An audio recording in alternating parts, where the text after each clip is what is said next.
Hello everyone. Today we're going to do something a little bit different. Well, maybe it's not 100% different, but something I don't do too often. Going to do my thoughts on the Epic of Alexander Ultimate, and I'm going to warn you now that this is not scripted and it's completely raw, unedited. Well, I might edit some parts out, but there's no script to it, so excuse me if some things get a bit awry. It's a might be a pretty long video, so that's why I decided let's just get my thoughts out here without having to edit them. Don't worry, when Savage comes out, it will be more concise. Now, as people may know, I am mostly a melee player, so this is going to mostly cater to melees, but I do know some of the other parts of this fight for other jobs, so I will comment on them as well. So this isn't really an analysis, but I will be running through what we did when we progged, if we did a blind, which we did a little bit, and some of the trials we faced, and overall what I think about the fight, especially from a melee perspective. Now, without further ado, we're going to just start getting into the thoughts right now. Now I'll just play the video and talk over it a bit. I'll pause it at certain points so I can start talking, and that's how it's going to work throughout the whole video. Now, let's get into it. So, at the start, it's pretty normal.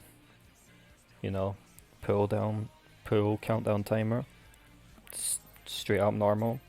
Do I pot here? Yeah, I pot here on this pull because I was pissed off from yesterday or the day before. Now what you're going to notice here is a Dragoon. The opener's a little bit different from what most people probably do, and I'll get into that in a second once the hand comes out here. Now, the opener's pretty cool, just a raid wide. Then liquid hand comes out. Alright, so what most Dragoons do here is instead of doing a proper opener, they actually don't do the full thrust part, they just do a double true thrust opener. And by that I mean when they get back to riding thrust, they'll do another true thrust and then go into chaos thrust again. And the reason for this is they'll do it on the liquid hand as soon as it comes out. Now the reason why I don't do this is because when we were progging I didn't do it, and by the time I realised that this was a good idea, we had already had a pattern of how we were attacking the bosses. So when I tried to do it differently, it actually ended up being that Living Liquid would either last too long or enrage, and sometimes even Liquid Hand would do his hand a pain and kill us. But so I just kept it as it is. And the reason why I didn't get everyone else to adjust is because when you're progging, there's no reason for that. Just keep it concise, keep it consistent, and you'll get through it. There'll be other points here that you might find weird, including straight up what's coming. But we didn't change it because it might be unoptimal, but it worked and it got us through prog, and that's how prog is. Got to keep it consistent and don't change things if you're past them. Alright, so if you look here, most groups kind of tank Living Liquid up north, but we actually take them down here for some reason. We just kind of decided upon it when we started, and that's why we did it like that. We just didn't change it. Once we started like that, we didn't change it. We did have to replace 3 members, which would be our Dancer, our Summoner, and our Gunbreaker, are all replacements of our original team. And they're amazing. They adjusted really well, so good job for them. Some of our tryouts weren't so good for that, so it is how it is. Good luck to them if they're watching this video and they know who they are. I don't know if they do or not, but yeah. Okay, so what you actually do with a liquid hand is, if you go, let's see if we can get a better bead on what's happening here. Alright, so Living Liquid and liquid hand. Alright, so they're split apart. The reason why they're split apart is liquid hand will glow blue or something like that. I don't know what color it is because I'm colorblind. And if they are spread apart when he starts glowing, you need to get them together, and vice versa. If they're together, you need to get them apart. Now, Obviously, it's better to get them close because you can hit them both at the same time with things like Nastrond and Gerskogel and probably other stuff like Bane. So that's why we take the hand away and move it to liquid. Um, Pretty cool thing, but yeah. Something else we also start doing here is on these tornadoes, as you can see, post nut clarity right at the top. He's going to be baiting some protein waves. Down at the bottom right, which you can't really see, there will be our scholar, Caradine Airolo, and Vivian Swan, or is Vivian? No, Ugly Kardashian are both baiting protein waves down there, and you you can survive getting hit by one, but it's preferable that these baiters bait them. There will also be circle AoEs that appear later, but these tornadoes, what happens is when you get close to them, let's see if we can see. Look at post nut for a bit. Yeah, as you can see, that AoE comes out, and that's going to just do a cone of water that will blast you away if you get hit by it. The second one actually doesn't blast you away, it just does damage, which we'll see in a second. So you want your range to bait these, obviously, so that tanks don't get hit and the melee have to go pick up the dolls here. Let's go talk about Jag dolls now. Well, first I want to say that protein waves actually target whoever's closest to the tornadoes, and later the bosses live in liquid. So gotta make sure that you don't get too close here. I got a lucky doll placement, but sometimes my doll can be closer to the water and I have to stand in a perfect spot. Otherwise, I'll get luminous aetheroplasmed, or I'll get bait the tornado by accident. And sometimes it's even killed the dancer because it goes all the way through and hits the dancer. So dolls, there's a few ways to handle dolls. We just do it this way. I just come up here and hit it with a few things and make sure disembowel's procced. Sometimes you can do too much damage. If you do too much damage, you might want to hold off Mirage Dive and use it on the boss instead. If you do too little damage, you'll want to use Gerskogel and Nastrond, but you gotta be careful. You don't want to hit anyone else's doll, because if you have someone else's doll, it might throw them off and it might even kill them. If the doll dies, you're dead. What you have to do here is, if you've never done A4, even unsynced, you have to get these dolls and bring them to the boss at 24% or less HP, and they'll do like, I think 30k damage raid wide. So you don't want to feed them all together. Actually, 30k seems a bit low nowadays. I guess we'll see in a second. But yeah. Alright. So what we do is Diana Shorts, our ninja, he'll feed first. As you can see, Living Liquid is glowing right now for some reason. And Liquid Hand, they're both moving into the middle. And they'll be facing, well, it's north here, but we use the open spot as true north. So technically, we'll call it that they're facing south for the tank busters that are coming in. So I wait until these blasts go off. I've been greedy before, and sometimes post nut or Vivia's too close as well, and it kills people with aetheroplasm stacks. If you get hit by two of those, you'll die instantly, and it's basically a wipe. I mean, sometimes you can save it, but it's just not worth it. Living Liquid phase is honestly the most annoying phase, to be honest, because there's so many things where you can just die instantly and just die. That sounded a bit redundant, but yeah. So what we do is I feed in second along with Post Nut at the same time, the summoner, and then VV comes in. Yeah, it's around 30k reducible complexity. I don't think it gets lower the lower you go past 24. I think it's always the same. Because I've had it down to like 5% by accident and it's done about the same, unfortunately. But that's how it is. Once you do that, I feint the boss. I'm pretty sure Diana Shorts feints Liquid Hand for the Tank Buster. Okay, so This is true protein wave. This is what we're going to call protein wave 1. So we all stack up north and south, depending wherever you want. Doesn't really matter. So we can bait these things that are coming up here. Protein waves. First one baits out. Alright. Now I've seen something different here happen from what we do. And the second protein wave that's going to come out here is from the tornadoes. Well, it's not from... Yeah, it is from the tornadoes. Let's see. No, this one isn't from the tornadoes. This one just baits the white things, yellow things. So I've seen some people make the melees bait them. I have no idea why they make melees lose uptime for this, but yeah, we don't. We just make the ranged bait them and then move in. Something important to note here is the north of Living Liquid is always going to get protein waved, so you do not want to stand there.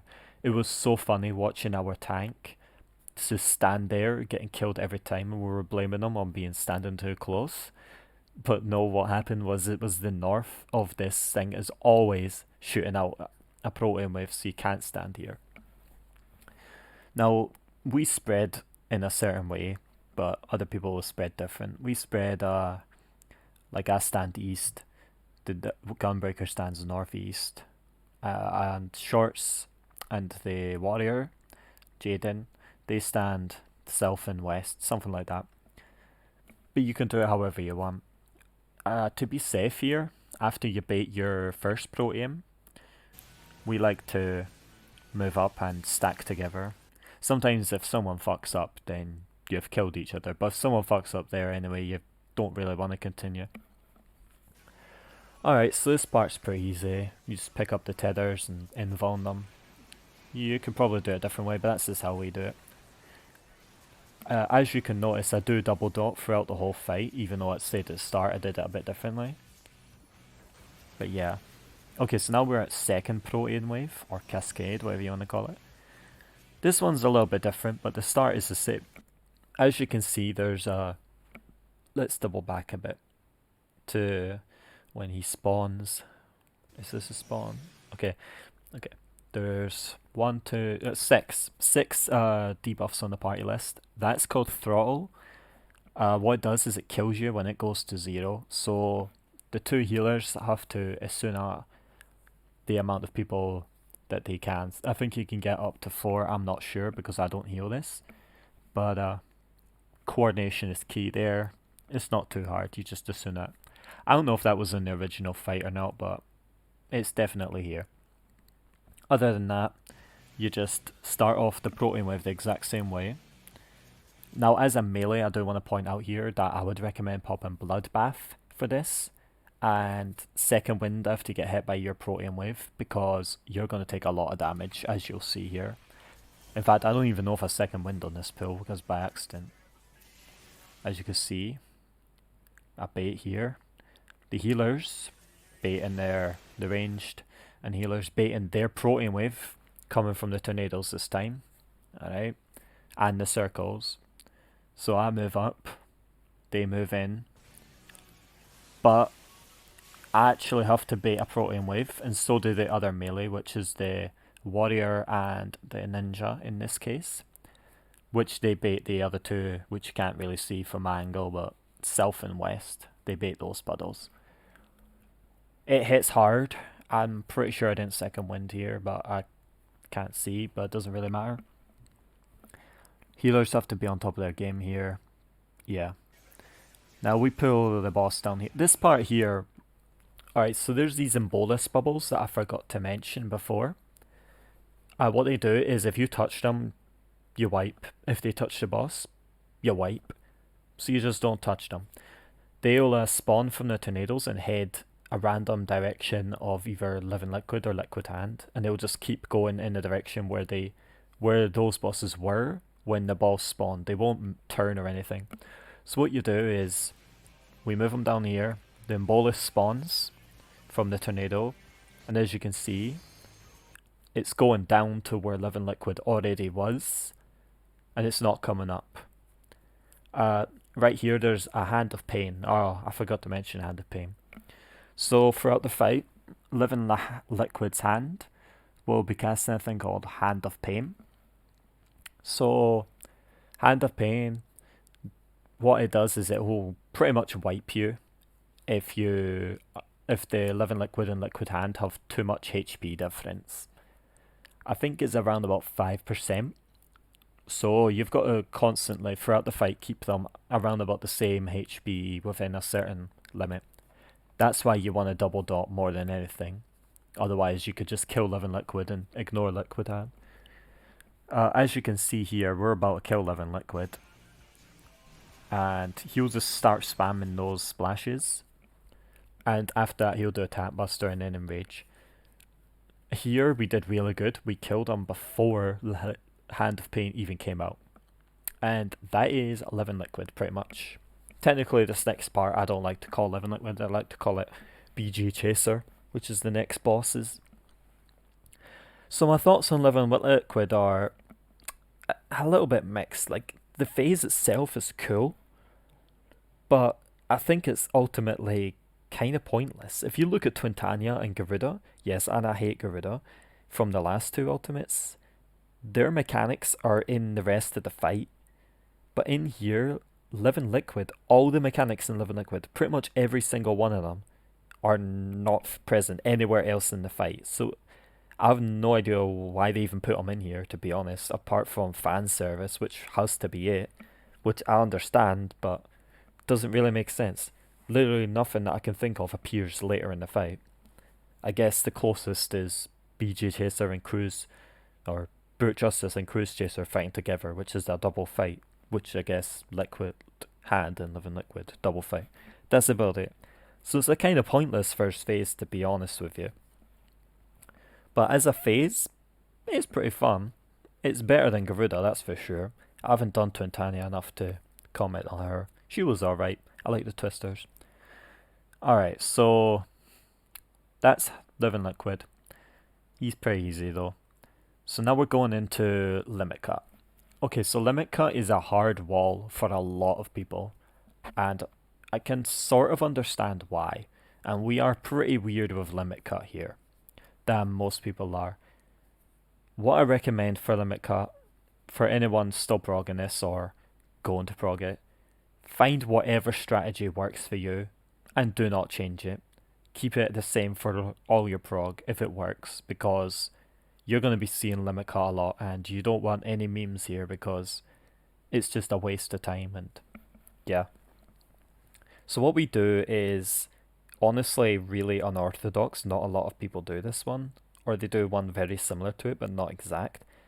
And it's throwing a lot of people off, except obviously the subs or reps I mentioned before.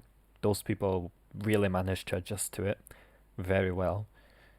So what we do is, obviously, you'll be standing here, you'll get your number, and you'll go to the middle.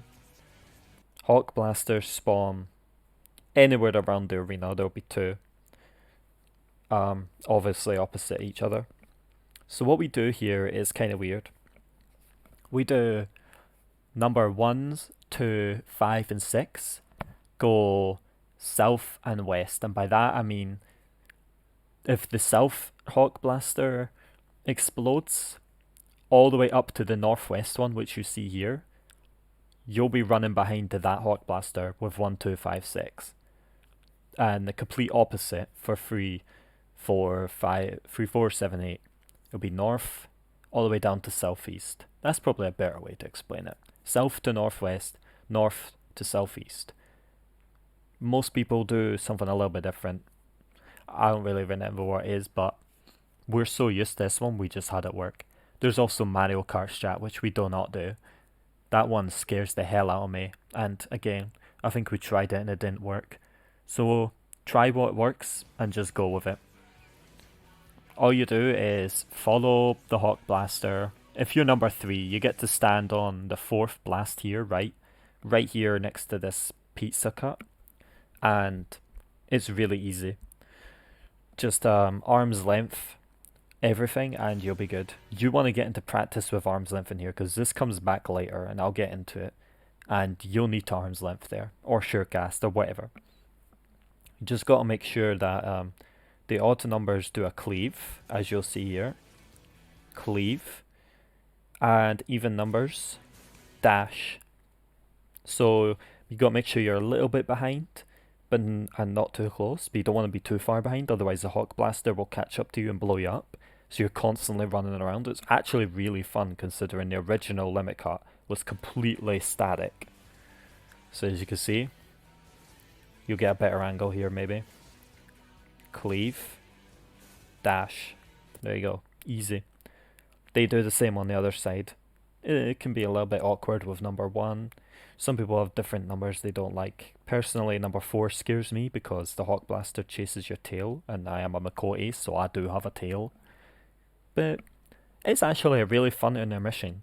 The other 2 intermissions from first phase to second phase from the last 2 ultimates were kind of bland. This one, really fun. I liked it a lot. Unfortunately, well, actually, the next intermission is pretty good as well.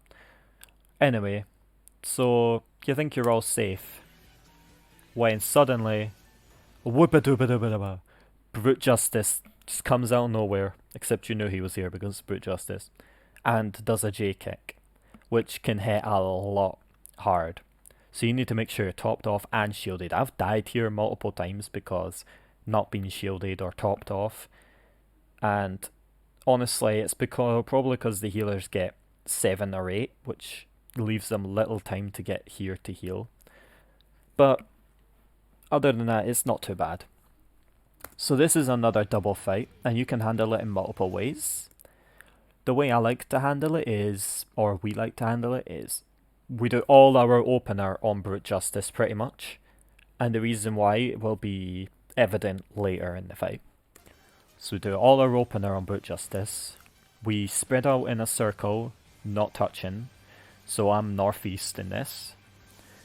The Whirlwind comes out. Now this is why you want to stand here. Nisi.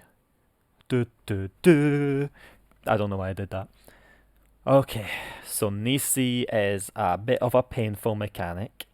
As someone who never did Alexander 4 or 8 when it came out, this was my first experience with Nisi properly, and let's just say we had a hard wall on Nisi for a few reasons, and we managed to, once we got past Nisi, we progged really fast. So what happens is, you'll see here, Caradina Relo has a Nisi. I don't know if you can see the cursor, but probably not. That's the hammer thing with a B, which means beta.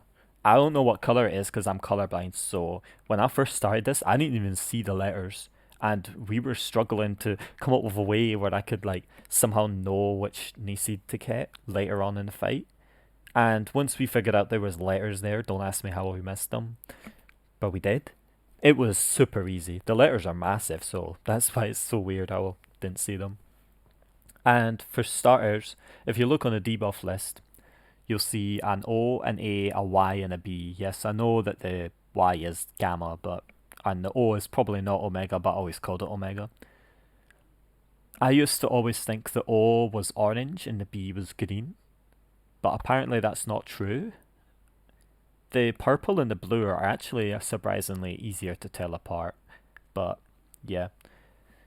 So, anyway, we'll get to Nisi back in a second, but this is why you got spread. You don't want to touch with Nisi. 1, you don't want to touch opposing Nisis, and 2, you don't want to touch someone with no Nisi with a Nisi too early. So that's why we spread out in a clock position, like a regular fight. I do a double Chaos Thrust here, like 1 on Brute Justice and 1 on Cruise Chaser. I don't do that for the rest of the fight because we're a bit unoptimal. Alright, so the reason why you're around the center really close tight is chakrams. There's one here, and I don't know if you can see. No, you're not going to be able to see. Let's see. No. So there's only that chakram there, but there's one on the opposite side. They'll spawn and target 2 people and just go straight through. So that's basically what it is. It's nothing really complicated. It's really easy. I don't mind it.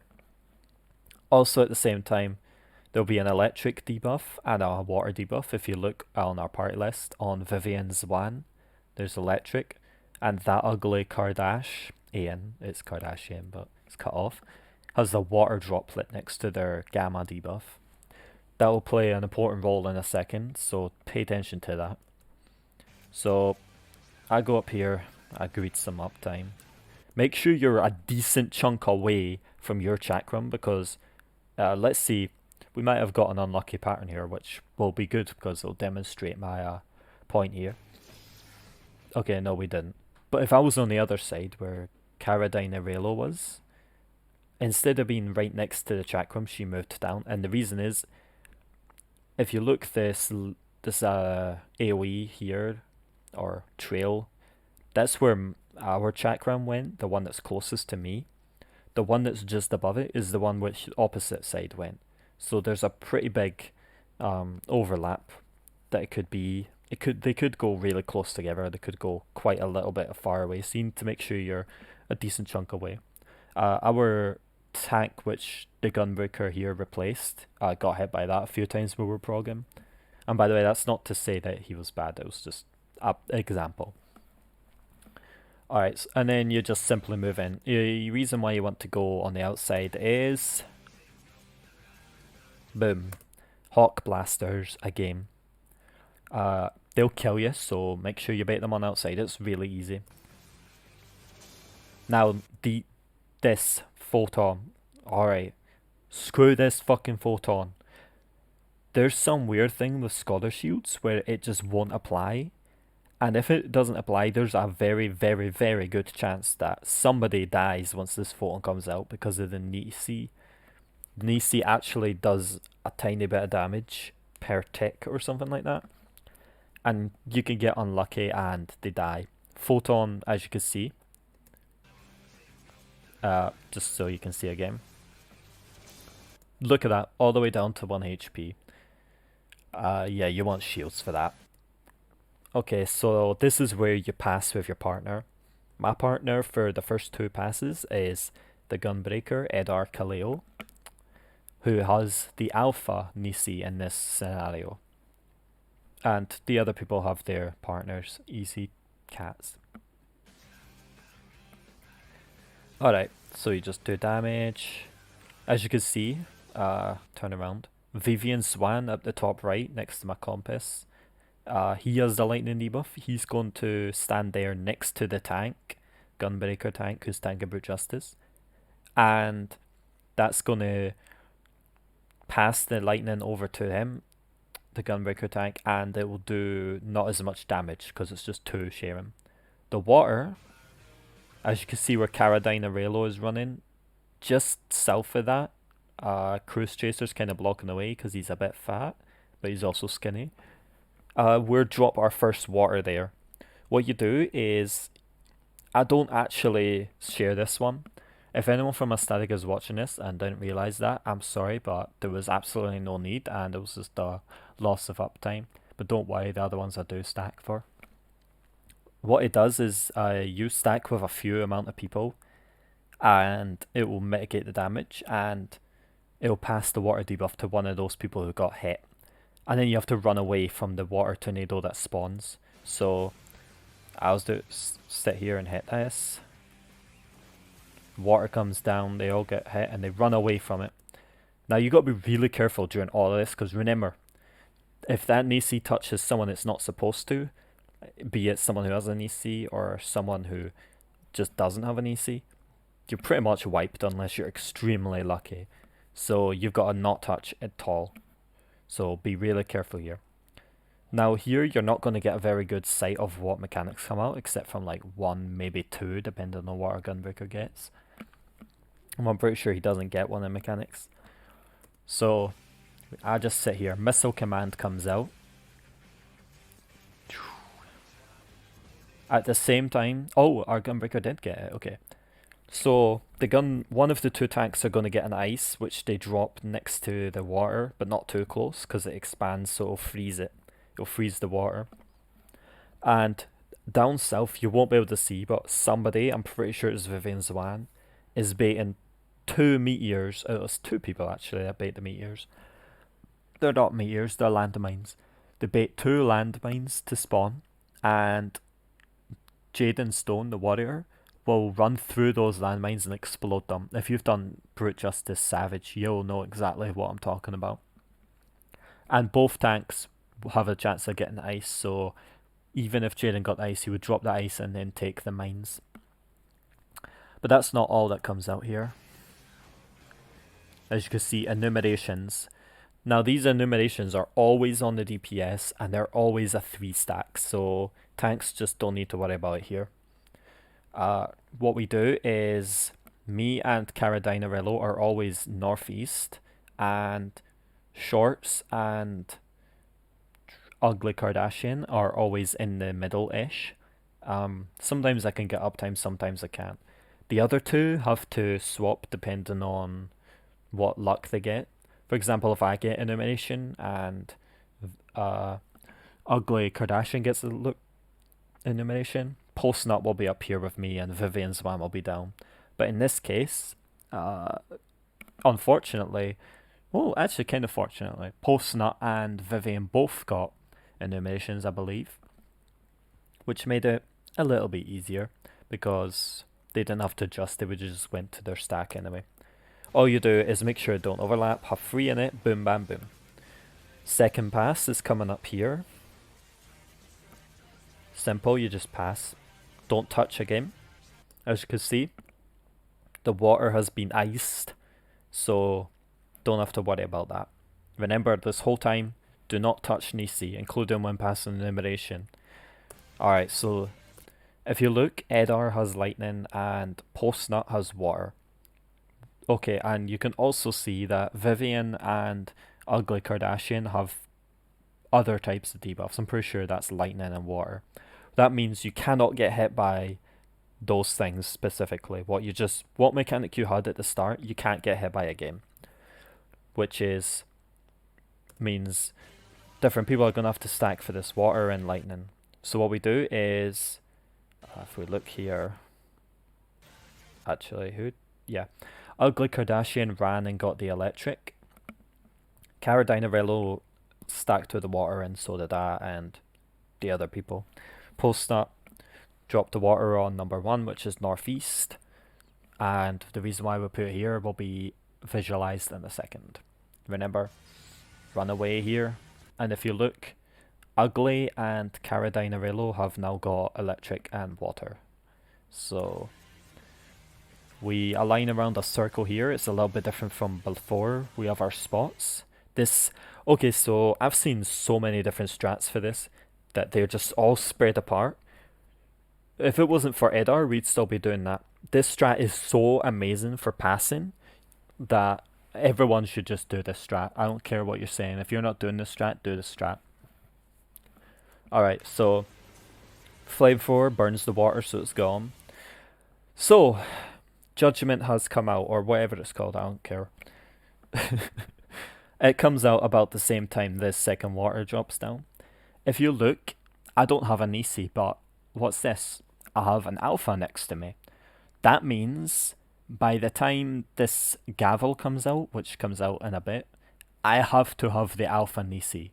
I have to, or we wipe. If one person has something wrong, it's an entire wipe. So I got extremely lucky here. Edar is right next to me. He has Alpha, I have Alpha. We pass. Well, we pass in a second. We don't want to pass too early, but yeah.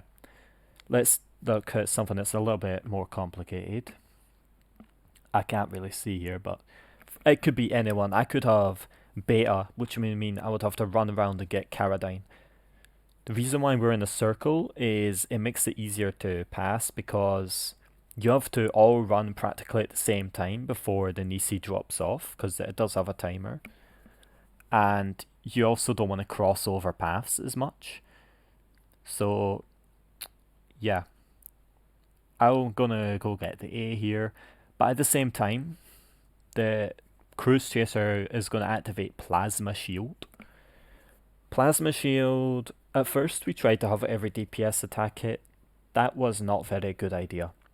So what we do is we just have the warrior in a release set and the ninja hit it a wee bit and it dies. What we like to do is pass after the Plasma Shield dies. So I failed to pick it up there for a second.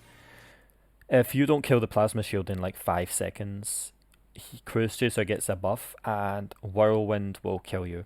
If not, Whirlwind won't kill you. Simples. Okay, so everyone's running around getting their debuffs, being careful. I'm just standing there being easy. Now, Caradine is going to stand in the middle here with the water, and we're all going to go around. Ugly is going to go all the way down to the south of the ice, kind of, with Jaden, and they're going to electrocute each other with their lightning debuffs. So boom. And obviously whoever got hit by whoever had the second water stack, which was post-nut, they will not be in that stack, they'll just run away.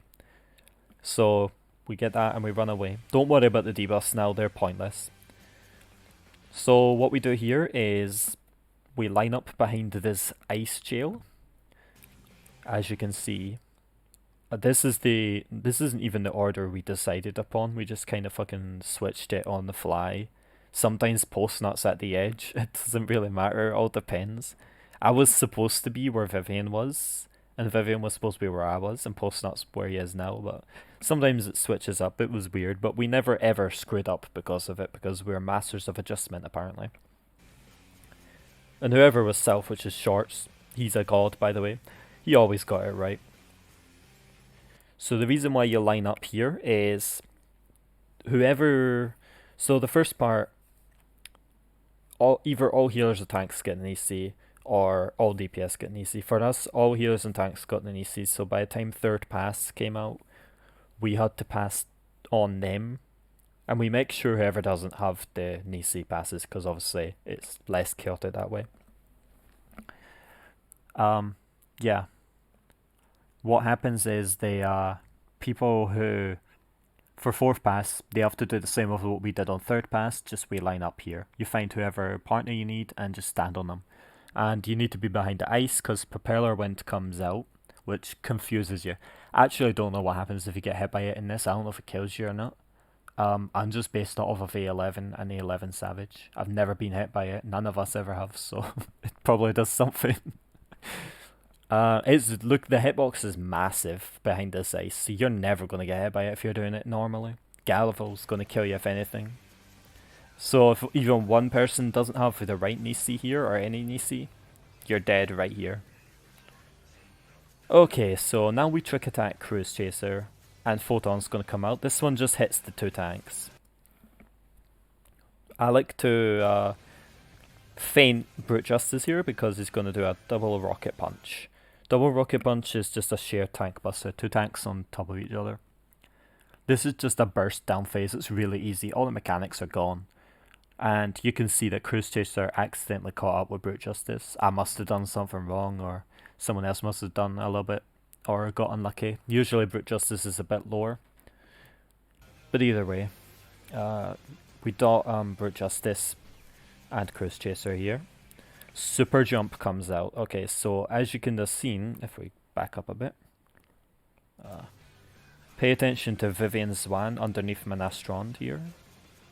Underneath his wings. Alright, see, he runs away. He's baiting Super Jump.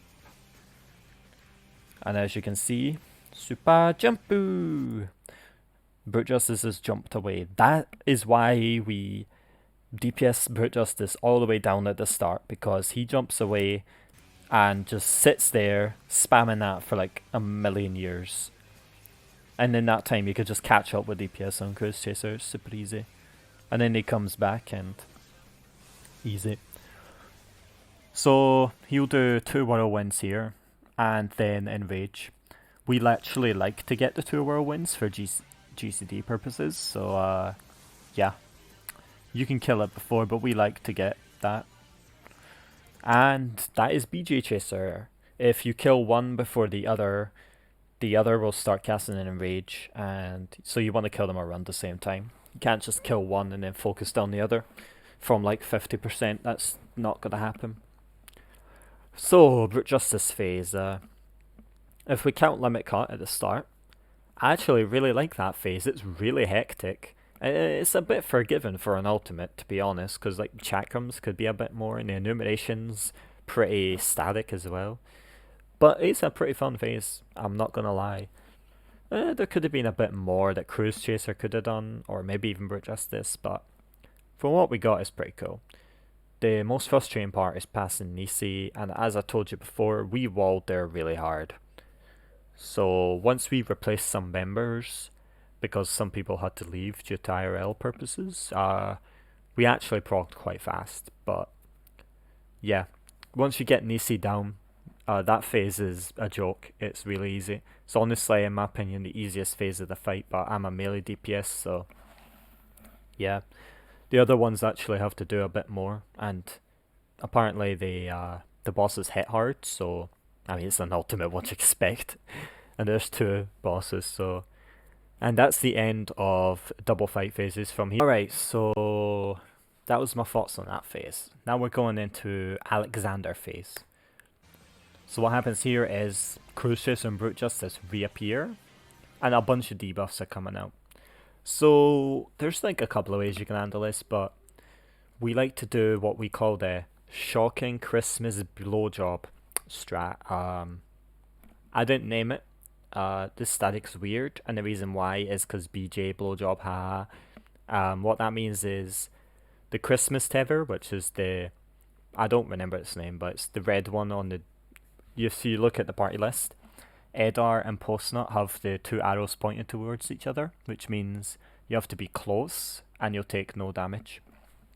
They'll stand underneath Brute Justice's mouth. I don't know what the heck do you want me to call that. And the tank will stand behind, the DPS will stand in front. If you have no debuff, you'll stand the same position but on Cruise Chaser. If you're if you have the blue tether as a DPS, you're running all the way to the wall. I have the blue tether, so you see that. I'm going to turn around here. I know that for sure. If you have aggravated assault, you're going to run to the west. But it's not always going to be the west. Brute Justice could spawn on the other side where Cruise Chaser was, and in that case, we'll adjust. I have no idea why the hell we did that. I think we literally only did it for the shocking Christmas blowjob callout at start. Because if you just did it static, as in always having the DPS run left or whatever, it's much more simpler. I mean, it doesn't really matter. It's easy anyway, but it's a much, much, much easier intermission than Limit Cut. Like, we barely ever screw this one up, and somehow we have sometimes, but yeah, we barely ever. It's really easy. The blue tethers mean you have to run away from each other. So as you can see, okay, you can't really see because Brute Justice fat ass in the way. Move! Anyway, the healer who gets the, or tank in this case, who gets the blue debuff will run not quite as far. If you see where the D is here on our side, they'll stand on the D if Brute Justice is on the other side. But in this case, he'll stand on the B, which you can't see. And the reason why is, if you pay attention over where Cruise Chaser was, over here, you get time stopped. You can use this to your advantage. Cruise Chaser slash, slash, slash. Okay, you couldn't really see it. Let me, just in case you missed it. Slash, slash, slash. And the slash will always be on the closest person to Cruise Chaser. So you can't go to the wall there, otherwise it's just going to cleave someone you don't want it to cleave and wipe you. And yes, that has happened to us before. Let's see this again. If you look at Brute Justice, fire, fire. And he pretty much does the exact same thing as Cruise Chaser, only twice, and on the people who are underneath him. So we need to be away from that so we don't get fired. And that's about it. So you can actually take advantage of that time stop and pop things like Blood of the Dragon and potions. I actually forgot to potion here, even though I said to myself I would. I've got like 100 odd pots, nearly 200 at this point. But whatever, I didn't pot. It doesn't matter here. It does matter in final phase. Do not come in here without pots or you're fucked, alright? Bring pots. Okay, so if you're going to potion right at the, just before Temporal Stasis comes out. It's a pretty fun mission, but it's nothing amazing. So people who've done UCOB will actually recognize this.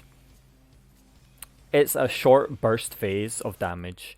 You blow everything out to get what you have here, and that's basically all you do. I'm not going to go into detail of my rotation because it might be wrong. This is just what I do. Sometimes we get on below 70%, but your goal is like 70%. I'll try and focus on what the tanks do here. So Jaden here will home gang the chastening heat. And then the dashes, or whatever they call it, spears come out. 2, 3, provoke. Okay, so the reason why we provoke is so Jaden doesn't die. The gunbreaker provokes here, so he can survive some of the autos. And then we come into inception formation. I'm not gonna lie, after like a limit cut or halfway through BJ Chaser, we kind of stopped doing our own wee prog and mostly used guides, so I'm not going to sit here and tell you that we were so struggling with the cat here because we already knew what was coming up. But this phase actually took us maybe a lockout to prog, or not even that really. We progged this phase really fast.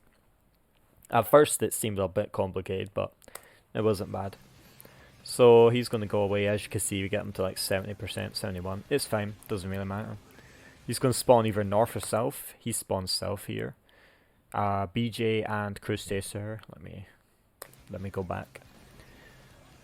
If you look at sides, Cruise Chaser and BJ spins around.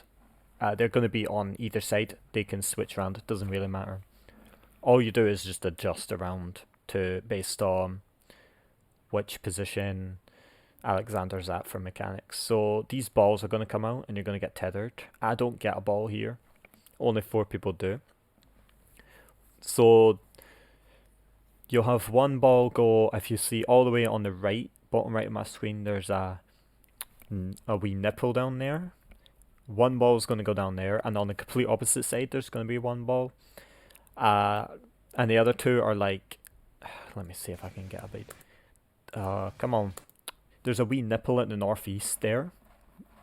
You want to drop one of the balls slightly above that nipple, and on the other side the same way. And that's pretty much it. You stay all the way there until the ball explodes. And this is actually from Cruise Chaser. And you got to make sure you go to opposite side. So pay attention to these balls. As you can see, opposite side tethers. Makes it go small. The reason why those 2 are up at the top there is so that the southern balls can go up a wee bit and then go down. It's a wee bit. Now if you look at me now and Edar and the other 2 people, we're going to get Judgment Crystals. They're going to come out at the same time. Now Judgment Crystals are actually kind of tight because a lot of times when we're progging this, it looked like we put the crystals in the right place and we didn't. So you want to line up kind of like how we are, where it's covering about half of the marker, but not quite half of it. There's got to be a wee space in between. It's really easy to see down at the south. Yeah, you want to make sure they're in a square formation as well. The reason why is Shanoa the cat is going to shoot out a heart, and the heart's going to go through these inception crystals. I'm calling it that because it was like that in A12. They're called Judgment Crystals, that's it. And it's going to explode them for quite a bit of damage, so watch out for that. But also what it's going to do is it's going to be the key to beating this fight. So you want it to do that. You need it to do that. If you've done Uwu and remember how you woke the primals, it's basically that, but just one mechanic. Don't worry, you don't have to do it 3 different bosses. Yeah, that's about how that is. So we just wait here. Drop. I do keep Blooded Dragon up through all phases. As you can see, they explode and then you move. You can move through these. They only give you a heavy. You want to be at the edge because boom, boom, True Heart. Exploded all of them. Okay, so this mechanic I never really understood what happens, but I think it's the same as the other flamethrowers. So we stand here. Edar gets close. Flamethrower comes out. Jaden gets close. Flamethrower comes out. and then they run away. Flare 4 comes to us. And that's basically that. That's about it.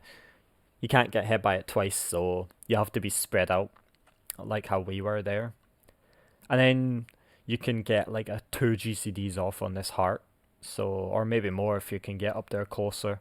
But I like to use this to get my third eye. Jump, move in. Debuffs are coming out, pay attention to these debuffs. This part actually is pretty cool, I love this part for some reason. As a DPS, there's 3 different possibilities of what you can do with these debuffs. So, I got the blue tether. Diana Schultz got aggravated assault, Postnut got aggravated assault, and Vivian got shared sentence. If I think right, the healers and tanks always go the exact same way, but the DPS have to do things different. So, what you do is you can hit the heart, it can't die, so don't worry about that. And you can get prepared for the next damage phase, but more importantly is the heart's going to move to a location. It moves down there. And that's going to be where Alexander's going to spawn and do a massive Mega Bimu! Yes, I really did that. Okay. So basically what we do is, if you have blue tether, you're going to run to the left. If you have aggravated assault, you're going to run to the left. If you have shared sentence, you're going to run to the right, based on where the heart is. The only difference between aggravated assault and blue tether is blue tether's going to run to the B after the laser, and the shared sentence is going to run to the 1, and the aggravated assault is going to run to the 1. If I look right here, yeah, I was right. Yeah, both tanks go to that side. Both healers and aggravated assault and blue tether come to this side. Easy cat, just move in. I'm not really sure how they decide. I think they have both healers take these cleaves, yeah. Everyone who has to stands on the 1. Jaden stands on the 2 because he's baiting super jump from Brute Justice. And we're baiting the cleaves here. Cleave 1, cleave 2, cleave 3. You might want to move early from the 1, or make sure you're not too far back, because that super jump can clip you and then you'll be dead. And that's that phase. It's pretty easy, pretty fun too, and it's probably the most important part of the fight, because if you don't do that, you're not clearing the fight if you don't do that properly. But they made it not that hard. I do know that the prog for that was really, really brutal, because nobody expected the heart to be like that, where you had to get hit by 4 judgment crystals to power it up. But whoever figured it out, good job. I'm pretty sure it was Sphia and their group, TPS, I believe that's the name of their group. I don't keep up with the hardcore community too much, even though I do like playing raids in this. Okay, so this is mission 2. This is your biggest burst, so blow whatever you have here, man. The amount of double weaving I have to do here is crazy. I used to have to faint here as well, but luckily Edar superbolides here. So simply just unleash all your bursts you have here. No need to save anything, because you can build some backup later. Just completely go. It's pretty easy intermission. The Edar just superbolides, that's it. No provoke necessary. Just blow everything up. As you can see, you want them down to about 43%. If lower is better. Okay, everyone who's done this fight knows exactly what's coming up next. And honestly, not gonna lie, once you already have a guide for this mechanic, it's not entirely crazy, but learning this mechanic from blind, I can imagine it being a bitch. So, this is wormhole formation. Yeah. Okay, so how are we gonna start this? 1 or 2, if we, well, yeah. Okay, it's a bit further behind. 1 or 2. 1, Cruise Chaser appears. 2, Brute Justice appears. We all stack up in the middle, and I pop Sprint. Reason why I stuck in the middle is chat crumbs are going to come, and these ones are more important than the other ones because they're actually really tight, and you want them to always go through the cardinals like a plus formation, and you'll see that soon.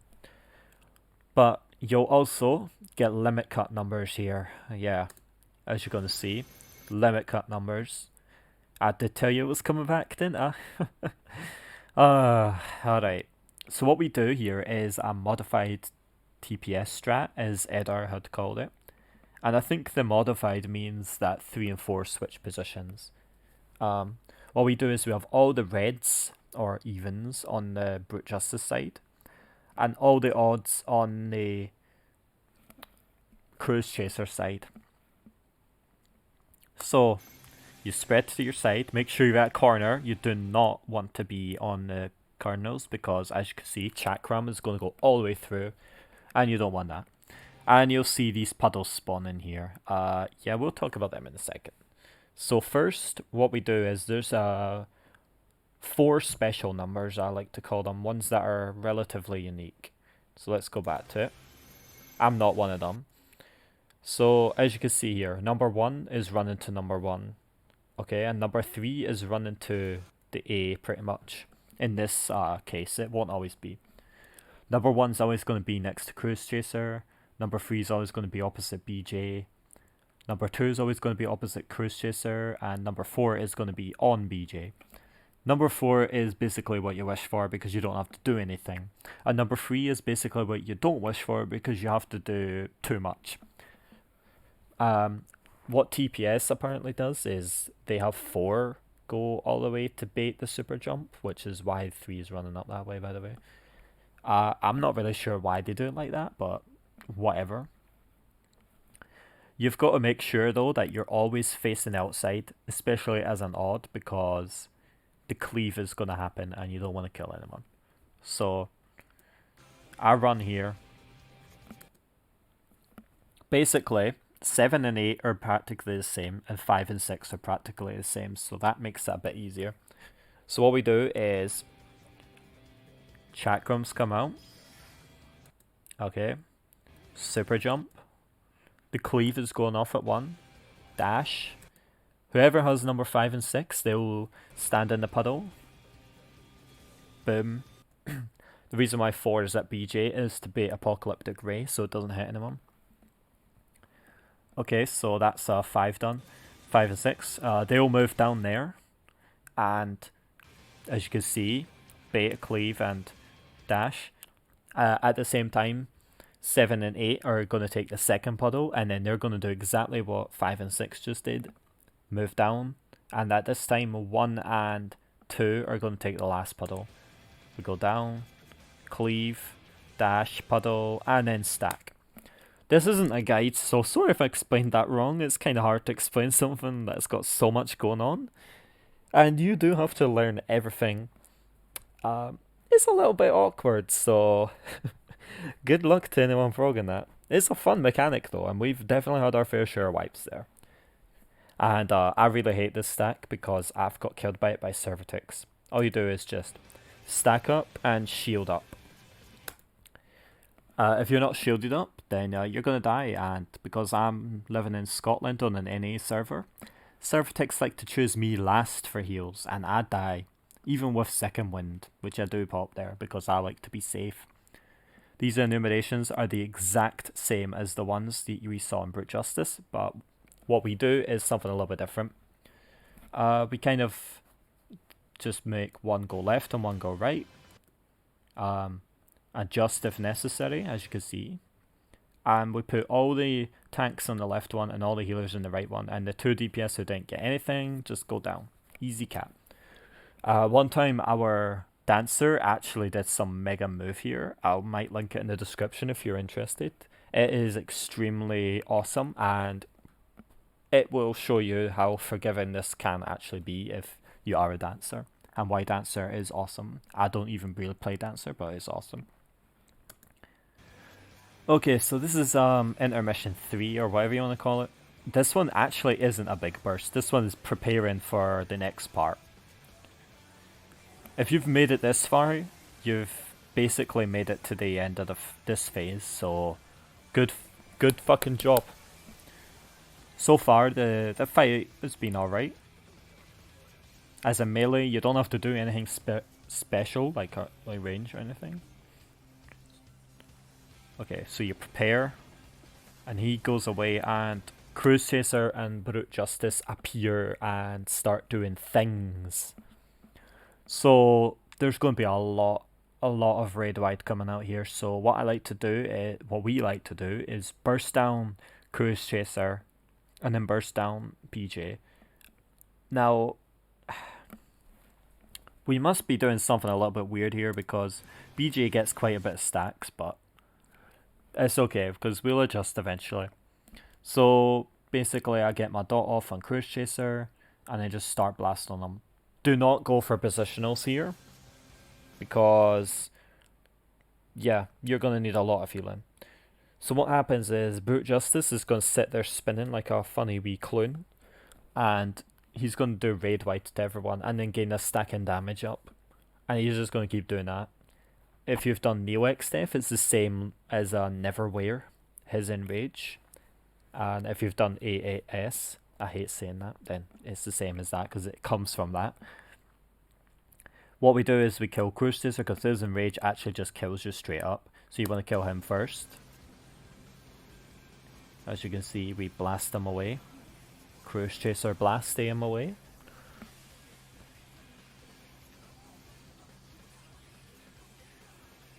And he's dead.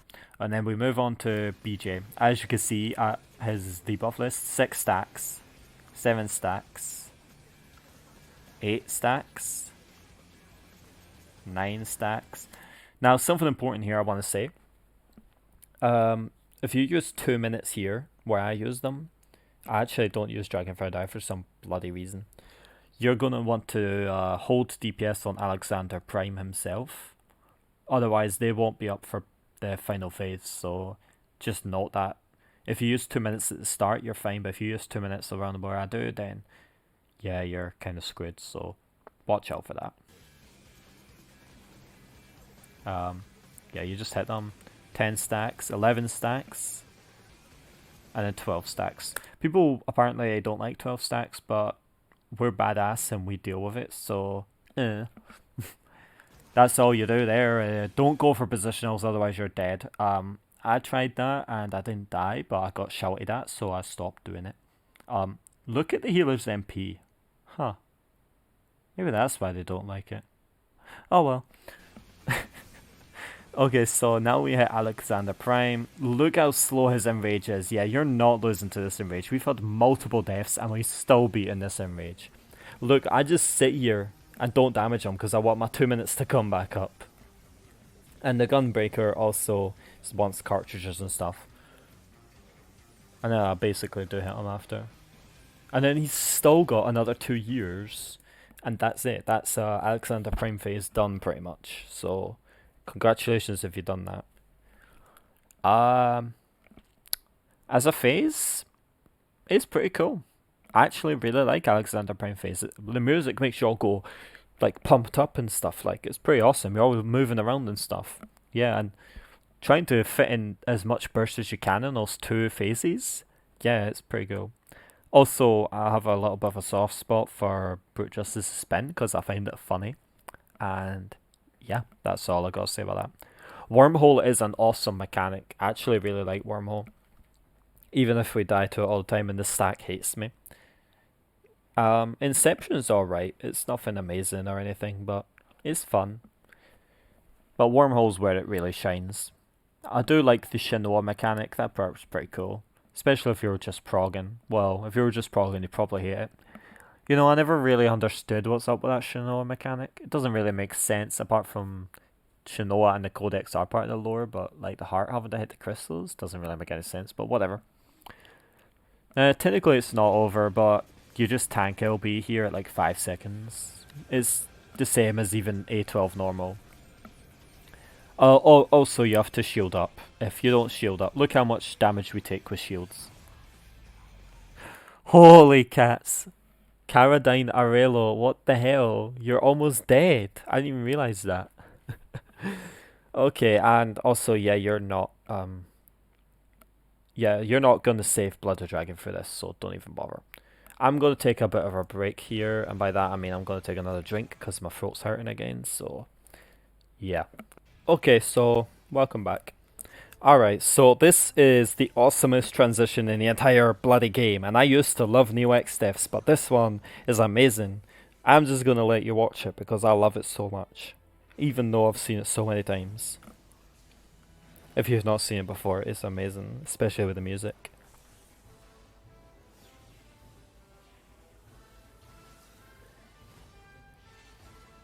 Like, see, he grows eyes, grows an arm, grows legs, and he also has a kilt. Yeah, he's a Scottish Alexander, let's go. And the Cruise Chaser pure morphs into him. It's amazing. I don't even like Power Rangers or anything, what this is like based off of. It's just awesome. It's fucking perfect Alexander. Look at this. He's Alexander the Assembled. Look upon the perfection, it'll be your destruction. That's what he says. Okay, so perfect Alexander. The music pure gets you hyped for this, and so does that transition. The DPS check of this is actually pretty damn tough, but the mechanics are actually really easy. The only problem is nervousness comes into play. You're going to have to potion here, and potion big. I also will have to say apologise for my gameplay because I was kind of nervous here as well. And also, I have a latency, so there's a lot of clipping. I don't know why I'm telling you that now, but yeah. So, at the start, simple, just get on much burst as you can. Actually, I do want to mention one thing here. There's a second strat what you can do, which is not blow everything. Anything that's above 60 seconds, don't blow. And the reason for that is there's a mechanic called Ordained Stillness and Ordained Motion that is going to come up. If you get a Stillness first, it will fuck up with your opener. Yeah, and you don't want that. We don't bother with that different changes strat, even though it's technically better. But clearly, you can still win with this strat. Well, actually, it's not clearly because we got optimal everything on this. It was a really good run. So, everything's coming out. We're bursting them down, hitting them with our wee spears and stuff. Final word. Okay, final word's coming out.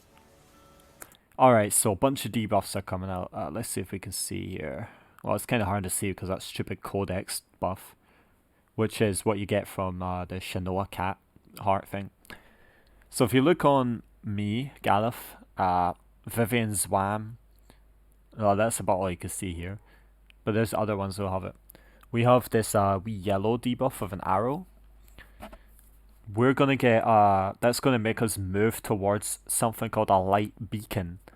Which, if you look at Jaden's stone, he's got this red thing with like a white cross in the middle. That's a light beacon. The dark one's easier to tell because there's like the light blue with the arrow pointing down, and then the dark blue with no arrow, which Edar has. That's dark beacon, and the arrow means that you've got just dark follower, I guess. I don't know what you want to call it. What we do is actually we put dark beacon on D and light beacon on B, which is east, and we all stack up on the west, facing light beacon. Because what happens is, if you're a dark follower, you're gonna run away from, basically running away from the dark beacon, from wherever you're facing. So it's a forced march. Light beacon is you get sucked into the light, or light follower, you get sucked into a light beacon. Also, if you touch the light beacon with light follower, you die, and if you get too far away from dark beacon with dark follower, you die. So you gotta make sure you don't go too far or too close. So we get round ordained motion. So what this means is you just run. Just run, run, run, run, run, run, run, run, run, jump, run, jump, jump, jump, run. Alright, until it says dodge, okay. And then you have a few seconds, and as you can see, we're moving. Okay, so if you saw me spamming my Fang and Claw or whatever, Wheel Thrust, it's because I was thinking about greediness, but then I was like, no, I want to fucking clear, so I stopped. You could get one GCD here, but yeah. Ordained Stillness comes out, which means stop. You don't want to do anything. It's really tight. Do not do anything. Don't even attack. There you go. If you do anything, move or auto attack, yeah, you're dead. And if any beacons die, then all their followers are going to die with them. So beacons can't die either. And really, with the DPS check, you don't want any deaths except from maybe one. So watch out for that. You can get stillness first, which is what I was talking about before. But we got really lucky. Yeah. So what's going to come out here is stack or spread. What we do is, well, we'll see which one. Wait, we got stack, alright? So all the people who are dark, so dark followers and dark beacons, are going to stack on that side, and all the light followers and beacon is going to stand on the B side. It's not always going to target one of the followers here, or the beacon, it's going to target anyone, so adjust if you have to. And then after the stack, there's going to be a spread. Or vice versa, you could get spread first, then a stack. It's pretty big timing, you've got quite a bit of time to move here. But it hits pretty hard. So yeah, that's about it. Okay, so he's going to jump here like a fat guy. Fate Prediction Alpha. Okay. This is one of his two main mechanics, or I guess three if you want to count one of them. So, how am I going to explain this? Alright, so we got this. If you look, there's me, and then there's my clone, Jalaf Juna. So it's Galaf Luna and Jalaf Juna. Alright. Everyone's going to get a clone, and you're going to... The arrow just helps you point to the clone, so you can actually ignore the arrow if you want. Or if you have triggers, you can actually just ignore everything altogether. And also, Big Alexanders are going to spawn outside. So, make sure you're always hitting the boss as well. Look at your clone.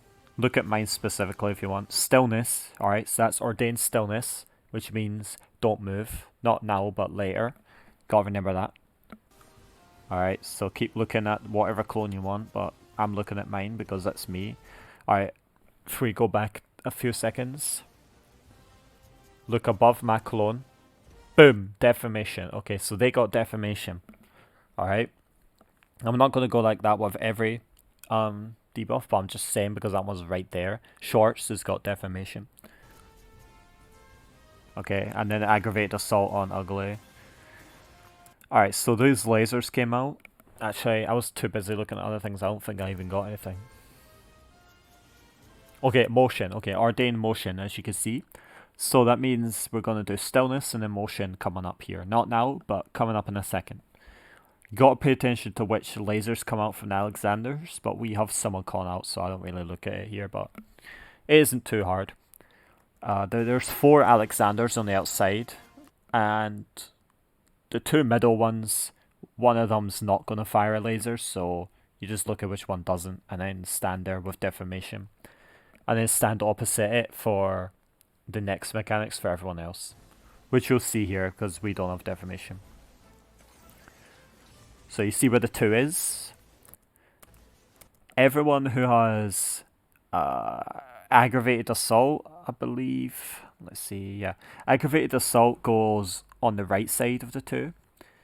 Shared Sentence and no debuff stand on the left. Now we stop, don't move, don't move, don't move.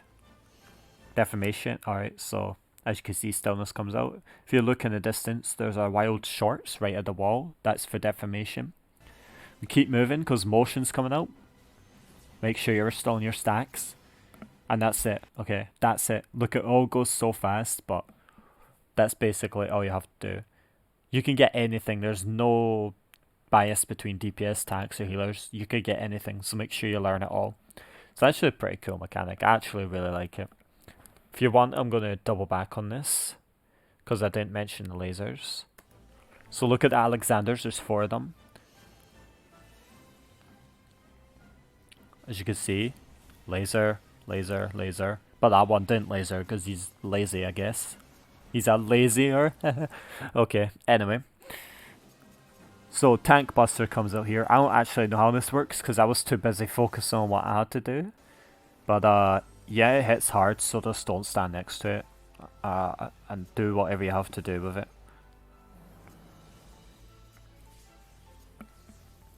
burst with whatever you can here. Learn your auto rotation if you have to.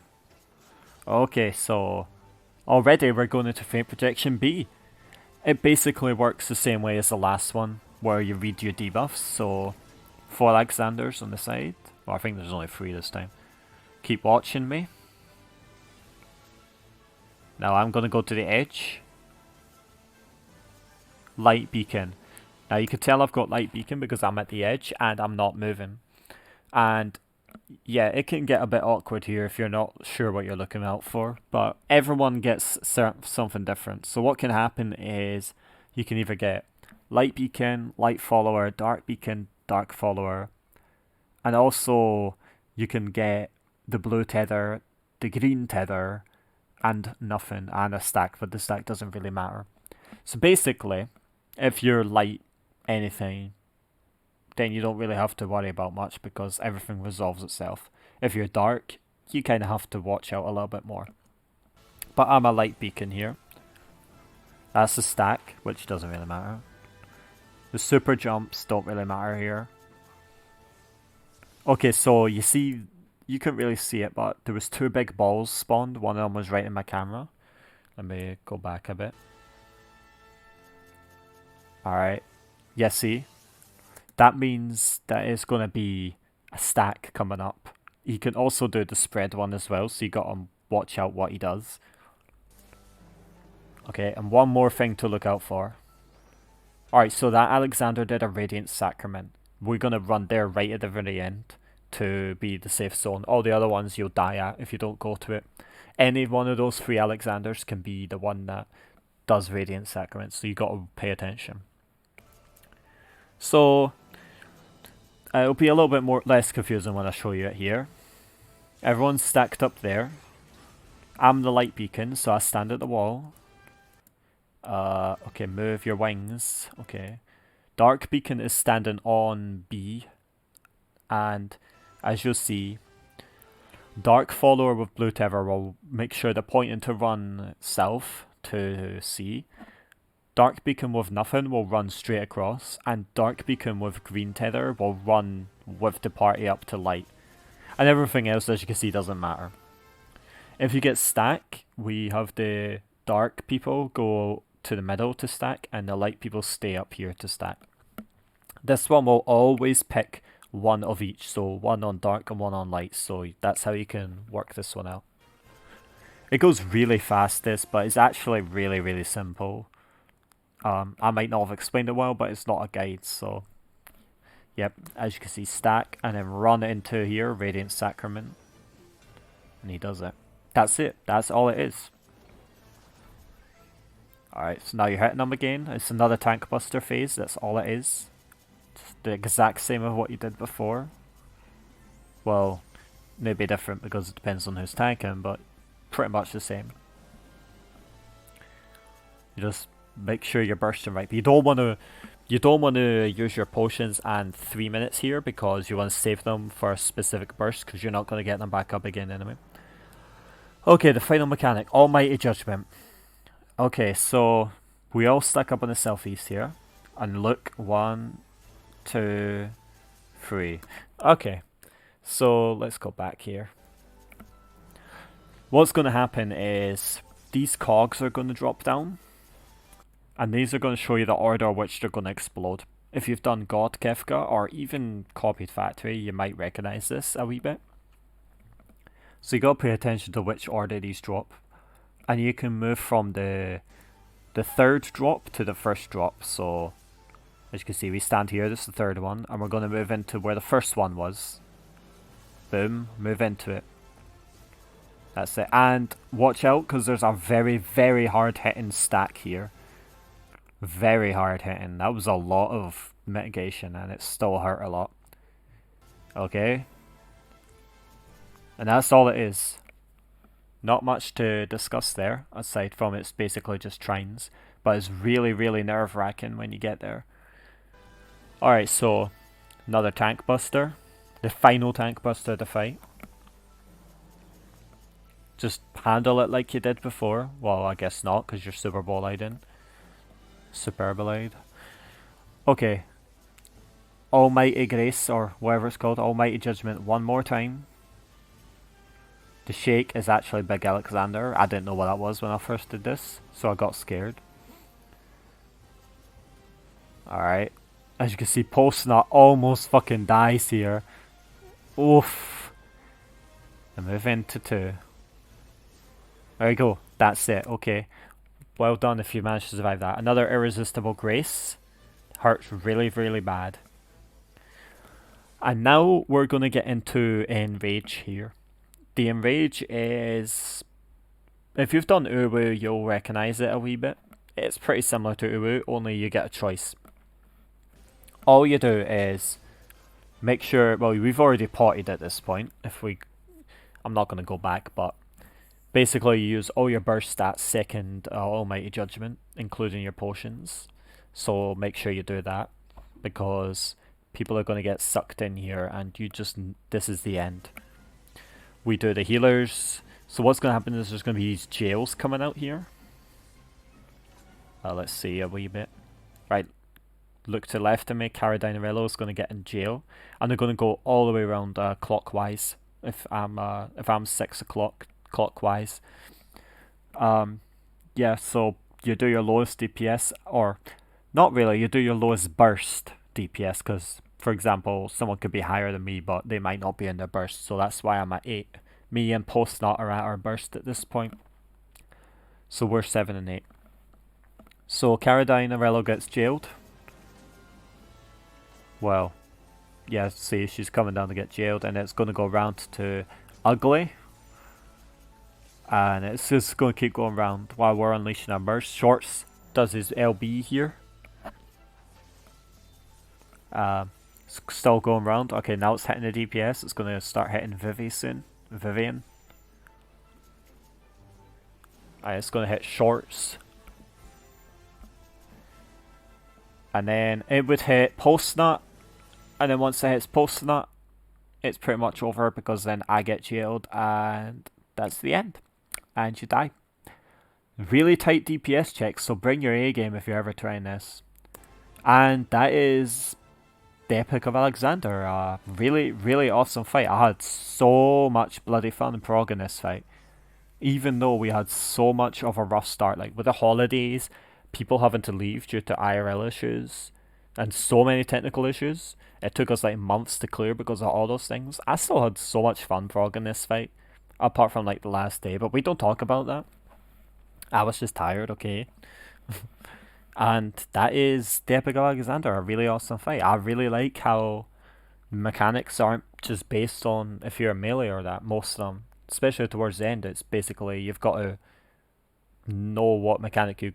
Basically, you could get anything of everything. There's none of this, oh, only tanks could get this, only healers could get this. No. You're getting everything. Wormhole onwards, you're getting everything. So, watch out for that. As a melee, it's actually pretty fun. It's not like Garuda, where there's a lot of downtime because she like moves away and stuff. Or anything like that. There's actually a lot of just uptime, but the mechanics are still hard. Well, some of them are hard, some of them are easy, but yeah. And... that's Epic Alexander for you. A really fun fight. One of my favourite fights in the game, actually.